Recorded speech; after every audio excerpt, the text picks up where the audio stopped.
विष्णु गुरुदेव महेश्वरा गुरुर् साक्षात् परब्रह्म तस्मै श्री गुरुवे नमः। वसुदेव सुतं देवं कंसचानूरमर्दनं देवकी परमानन्दं कृष्णं वन्दे जगद्गुरुं।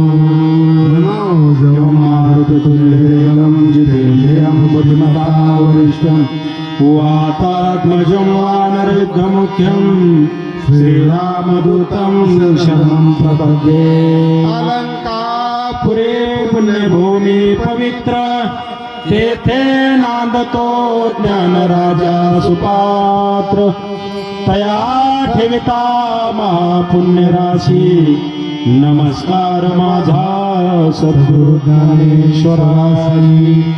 पुंडलिकावरद विठ्ठल श्री ज्ञानदेव तुकाराम माऊली ज्ञानेश्वर महाराज की जय। पंढरीनाथ भगवान की जय। ओंकारेश्वर भगवान की जय। प्रभु रामचंद्र भगवान पवनसुत हनुमान महाराज की जय। जगत नारायण महाराज की जय।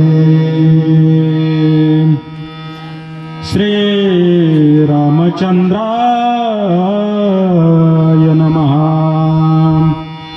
नमो सद्गुरु जनार्दना जनीवनी समान परिपूर्ण सचितानंद दुर्दना शिवे सज्जना सुरवर्या।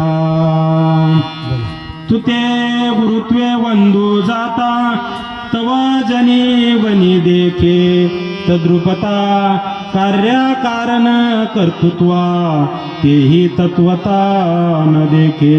रामचंद्र भगवान की जय। ऐका प्रभू रामचंद्र असताना रावणाचा वध करून लंका राज्य बिभीषणाला देऊन अयोध्येला आलेले आणि अयोध्येला आल्यानंतर त्यांचे गुरु असणारे गौतम ऋषी त्या गौतम ऋषीला विचारतात की गुरुवर्या तुमचा निस्ता जर गुण तुमच्या गुणाचं वर्णन केलं किंवा रूपाचं वर्णन केलं तर त्रिभुवनात देवादी देवाचं वर्णन केले तर मला पुण्यप्राप्ती होती। काहीतरी मला विचारायचं तुम्हाला असणार। प्रभू रामचंद्र निवांत त्या राजवाड्यात बसलेले येतात गुरुवर असताना जवळ बसलेले येतात। त्यांनी कल्पना मनात आणलेली प्रभू रामचंद्रांना आपण आता रावणाला मारून आपल्या राज्यात आलेलो आहेत आपल्या राज्यावर बसलेलो आहेत आणि राज्यावर बसलेला असताना काय काय गोष्टी आपण केल्या त्या गोष्टीची उत्पत्ती काय आहे हे काय काय गोष्टी आता घडलेल्या आहेत त्या गुरु महाराज तुम्हाला माहित आहेत का असं विचारलं। गुरु महाराजांनी सांगितलं मी सांगतो म्हणलं राजा ऐक काय विचारलं हे आपल्याला आता ऐकायचं।